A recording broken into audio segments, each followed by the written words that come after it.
All right, guys, we are back with another gadget how-to. This one is going to be the universal control stand gadget. I did a video on this once already, but I've got some feedback that I didn't lock the time of day. So as I progressed through the video, it got darker and darker, and there it came to a point where people just couldn't see. So I'm going to redo it here during the day. That way, everybody should be able to see what was going on. So we're going to cover it again. The Universal Control Stand Gadget provides an alternative set of physical train controls to the vehicle it's installed to. This device can only be used on motorized vehicles that feature the MU support. The MU is the multi-unit, it's that little blue cable. Features most controls in a layout similar to the driving UI, and the control stand cannot be used in the rain. If you stick it outside of the engine somewhere and it starts to rain, it will start to malfunction. It's going to flash in and out, on and off. It's going to work kind of like the locomotive remote when you're too far away from the engine it's attached to. It's available at the Machine Factory shop for $30,000, and there's 4 of them in stock. So, what mounts will it fit to? Well, I promise you, it's not going to fit to the smaller mounts. It's going to tell you incompatible mount size, as you can see right there. All of the smaller mount sizes it cannot fit to. So you can fit it to the long flat strip. You can fit it to the long flat strip that's got the small base. You can fit it to the new floor mount that's available, and you can also fit it to the large mount plate, the one that looks like a big H. So as you see, because I have them all taped in there, you get the green mounting icon. So it fits on all of those. So whichever one you want to use is up to you. There's a lot of people who believe that the floor mount is just a tad too tall, but it's personal preference. So we're going to just stick it back here on the back wall right there. And then you, of course, have to solder it in for it to work. Got to give it some power. And then once you get the power on, now you get all these nifty little options. Let me move this guy out the way. I'll just stick him over there. So it works. This panel works just like your locomotive remote, and it works just like your controls over here. So like your light switches here, you have the multiple clicks on your lights front and multiple clicks on your lights rear. It's going to be the same thing here. You can either use your mouse wheel or you can click and drag, whichever way you want to go. So you can click and drag it to the right to turn it up, and you're going to get your wipers, or you can use your mouse wheel and turn it off. But it's going to be one click for each direction. Right, it's going to be on, left, it's going to be off. Same thing for your lights, for each one. I already have them to the left there. Let me turn them to the right way. You got your horn. You have your dynamic brake, if your train is equipped with one. You have your independent brake. You can either click and drag up or down, or you can scroll your mouse up or down. Each time you scroll, it's going to click it once. Or if you click and drag, it's going to do it all. Same thing for your train brake.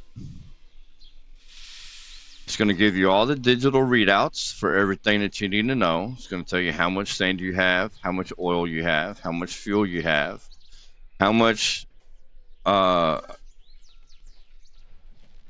independent brake. It's going to tell you how much air is in the brake cylinders. Same thing with your train brake. It's going to tell you how much air is in the brake cylinders and how much air is in the brake pipe. And then you have your sander. To the right turns it on, to the left turns it off. You have your reverser, forward for up for forward, bring it back down for neutral and back down again for reverse. Same thing, back up for neutral, back up for reverse. And then you have your train throttle. So each time you click it, it's going to go up a notch, or you can click and drag it if you want it to do it all at once. Click and drag it down, takes it back.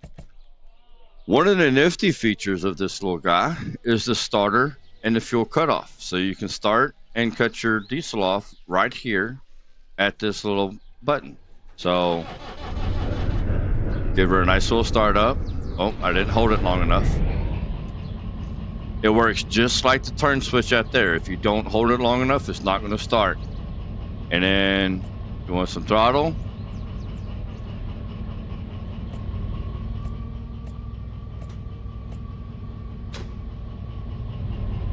As you see, now we're going backward.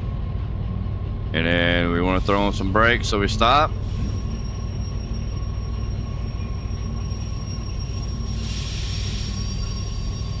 And you stop. Let's see here.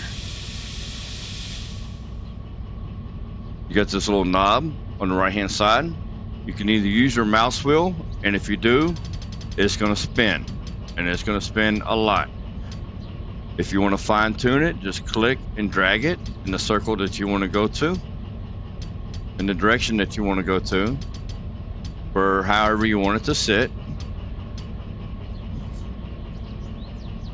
So this really helps, especially for like the DE6, since technically in game, vanilla game, you're not allowed to use the locomotive remote with it. So this kind of really helps with backing up and hooking up to loads and stuff, or backing up wherever you need to go. I done showed you the horn. That guy works. So that's pretty much. Oh, it's got your speed, got your engine temperature, how many amps you're putting out. Tells you wheel slip, and I believe that's it. I hope I helped you guys. If you don't want it on that mount, that's fine. You can take it and you can put it on one of these strip mounts, or you can even put it on this guy here.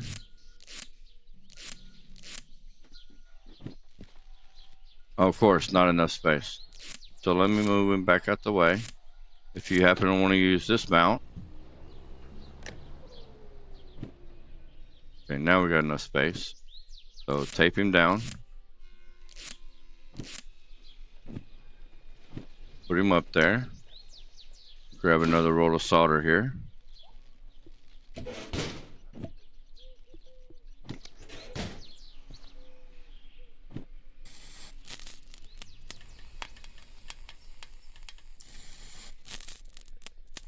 And same thing, just like he was over there on the wall. You can set how you want it to look.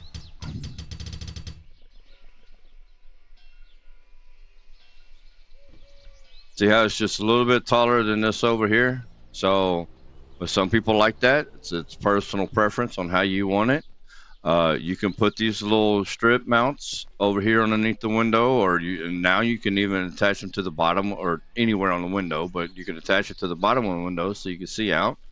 You could throw you a little distance tracker or your proximity sensor gadgets over here somewhere if you wanted to. This works exactly the same way as if it was over there. No difference in it. So if you guys have any questions, be sure to let me know down in the comments, and I will try to help you out as best as I can. Click that like button and subscribe. See you next time.